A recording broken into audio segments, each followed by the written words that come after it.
المتقين والصلاة والسلام على أشرف الأنبياء والمرسلين وعلى آله وصحبه ومن تبعهم بإحسان إلى يوم الدين. أما بعد فأعوذ بالله من الشيطان الرجيم. بسم الله الرحمن الرحيم. إن الشيطان لكم عدو فاتخذوه عدوا.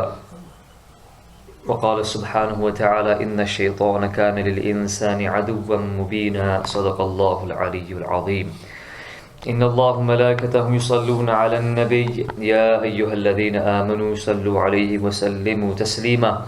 جزا الله عنا سيدنا مولانا محمد صلى الله عليه وآله وصحبه مبارك وسلم ما هو أهله. حضرت آدم علیہ السلام کی تخلیق اور اس کے بعد فرشتوں کا بحکم الہی آپ کا سجدہ کرنا، اس کے متعلق ہم نے کچھ سماعت کیا تھا. آج انشاءاللہ اس منکر کے بارے میں گفتگو کریں گے جس نے اللہ تعالیٰ کے سامنے تکبر کا اظہار کیا اور راندہ درگاہ ہو گیا، اسے جنت سے نکالا گیا اور ہمیشہ تک وہ ملعون اور مردود رہا اور رہے گا. اور اس کے واقعے سے ہمیں کیا سبق حاصل ہوتے ہیں اس پر بھی انشاءاللہ مختصر سی گفتگو کی جائے گی. بسم اللہ الرحمن الرحیم. ابلیس جس کو عام زبانی ہم اس کو شیطان کہتے ہیں، یہ فرشتہ نہیں تھا بلکہ یہ جن تھا جو آگ سے پیدا کیا گیا تھا. لیکن یہ فرشتوں سے ساتھ ملا جلا رہتا تھا اور دربار خداوندی میں بہت مقرب اور بڑے بڑے بلند درجات اور مراتب سے سرفراز تھا. حتیٰ کہ ساوی حاشیۃ الساوی علی الجلالین امام ساوی رحمۃ اللہ علیہ بیان فرماتے ہیں کہ روایت حضرت کعب احبار رحمۃ اللہ علیہ سے کہ ابلیس 4000 برس تک جنت کا خزانچی رہا اور 80,000 برس تک ملائکہ کا ساتھی رہا. 40,000 برس تک ملائکہ کو واعظ نصیحت کرتا رہا. کون؟ ابلیس. اور 30,000 برس تک مقربین کا سردار رہا اور 1,000 برس تک روحانیین کی سرداری کے منصب پر رہا اور 14,000 برس تک عرش کا طواف کرتا رہا. 14,000 برس تک. اور پہلے آسمان میں اس کا نام عابد تھا، دوسرے آسمان میں یہ کس کے نام ہے؟ ابلیس کے. اللہ اکبر. پہلے آسمان میں اس کا نام عابد تھا، دوسرے آسمان میں اس کا نام زاہد تھا، تیسرے آسمان میں اس کا نام عارف تھا، چوتھے آسمان میں ولی، پانچویں آسمان میں تقی، چھٹے آسمان میں خازن اور ساتویں آسمان میں عزازیل تھا. لیکن لوح محفوظ میں اس کا نام ابلیس لکھا ہوا تھا اور یہ اپنے انجام سے غافل اور خاتمے سے بے خبر تھا. تو کیا ہوا کہ جب اللہ تعالیٰ نے حضرت آدم علیہ نبینا وعلیہ الصلوۃ والتسلیم کو سجدہ کرنے کا حکم دیا تو ابلیس نے صاف انکار کر دیا اور حضرت آدم علیہ السلام کی تحقیر اور اپنی بڑائی کا اظہار کر کے تکبر کیا. اسی جرم کی سزا میں خداوند عالم نے اس کو مردود بارگاہ کر کے دونوں جہاں میں ملعون و مردود فرما دیا اور اس کو اور اس کی پیروی کرنے والوں کو جہنم میں عذاب نار کا سزاوار بنا دیا. تو اس مضمون کی آیت سورہ اعراف کے اندر بھی ہے، بلکہ یہ 7 مقامات پر یہ واقعہ نقل کیا گیا ہے مختلف الفاظ میں. سورہ بقرہ میں، سورہ اعراف میں، سورہ حجر میں، سورہ بنی اسرائیل میں، سورہ کہف میں، سورہ طٰہٰ اور سورہ صاد میں. تو یہ جو سورہ اعراف میں اللہ تعالیٰ بیان فرماتا ہے کہ اللہ تعالیٰ نے فرمایا کہ اے ابلیس، کس چیز نے تجھے روکا کہ تو نے سجدہ نہ کیا جبکہ میں نے تجھے حکم دیا تھا؟ وہ بولا کہ میں آدم سے بہتر ہوں کیونکہ تو نے مجھے آگ سے پیدا کیا اور اس کو مٹی سے بنایا ہے. اللہ تعالیٰ نے فرمایا کہ تو یہاں سے اتر جا، تجھے کوئی حق نہیں پہنچتا کہ تو یہاں رہ کر غرور کرے، نکل جا، تو ذلت والوں میں سے ہے. ابلیس بولا کہ تو مجھے قیامت کے دن تک کی مہلت دے دے. اللہ تعالیٰ نے فرمایا تجھے مہلت ہے. وہ بولا کہ خدا بندہ قسم اس کی کہ تو نے مجھے گمراہ کیا، میں ضرور تیرے سیدھے راستے پر تیرے بندوں کی طاق میں بیٹھوں گا، پھر ضرور ان کو آگے، ان کے پیچھے، ان کے دائیں، ان کے بائیں سے ان کے پاس آؤں گا اور ان کو بہکاؤں گا.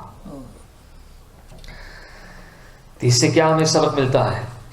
اس سے ایک بہت بڑا درس ہدایت جو ہمیں ملتا ہے وہ یہ کہ کبھی بھی ہرگز اپنی عبادتوں، ریاضتوں، مجاہدتوں، نیکیوں پر گھمنڈ اور غرور نہیں کرنا چاہیے.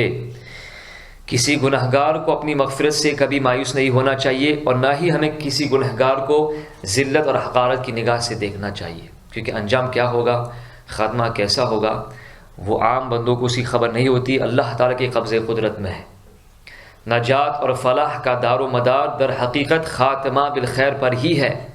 بڑے سے بڑا عابد اگر اس کا خاتمہ بالخیر نہ ہو، یعنی اس کا آخر والا انجام صحیح نہ ہو، تو وہ جہنمی ہوگا، اور بڑے سے بڑا گنہگار اگر اس کا خاتمہ بالخیر ہو گیا تو وہ جنتی ہوگا۔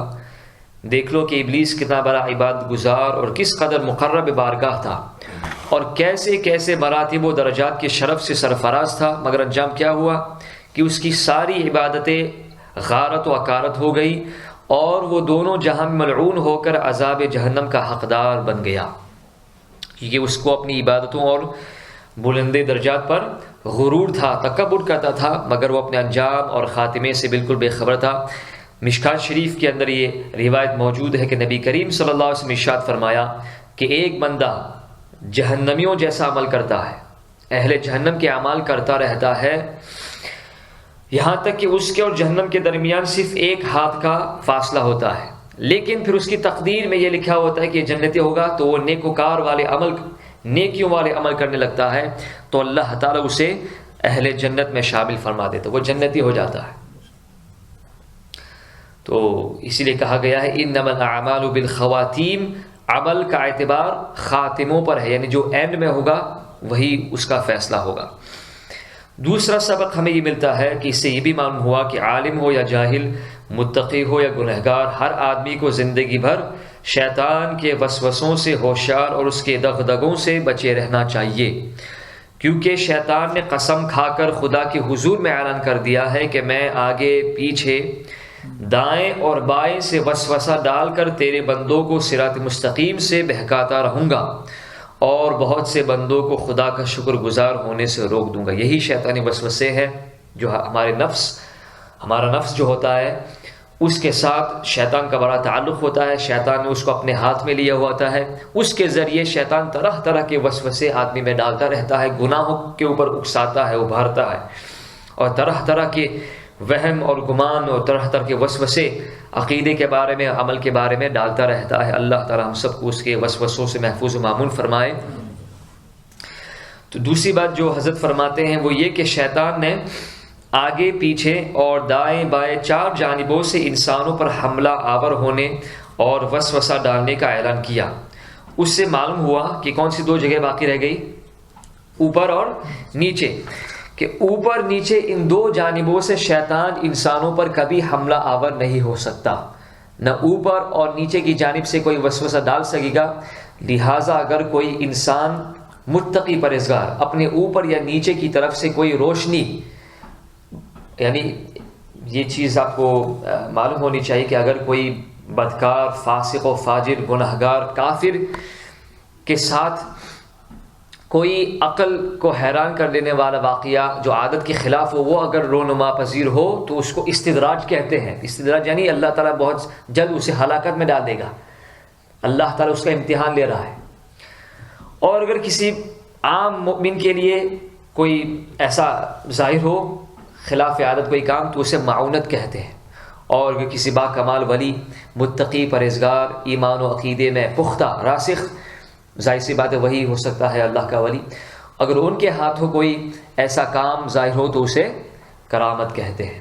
تو اگر کوئی انسان اپنے اوپر یا نیچے کی طرف سے کوئی روشنی یا کوئی بھی حیرت انگیز، تعجب خیز چیز دیکھے تو اسے سمجھ لینا چاہیے کہ یہ شیطانی کرتب یا ابلیس کا وسوسہ نہیں ہو سکتا، بلکہ اس کو خیر سمجھ کر اس کی جانب متوجہ ہو اور خداوند قدوس کی طرف سے خیر اور بھلائی کی امید رکھے۔ اللہ تعالی عالم۔ اللہ تعالی ہم سب کو تواضع انکساری اختیار کرنے کی توفیق عطا فرمائے، ہم سب کو شیطان کے چیلوں اور اس کے وسوسوں سے محفوظ و مامون فرمائے۔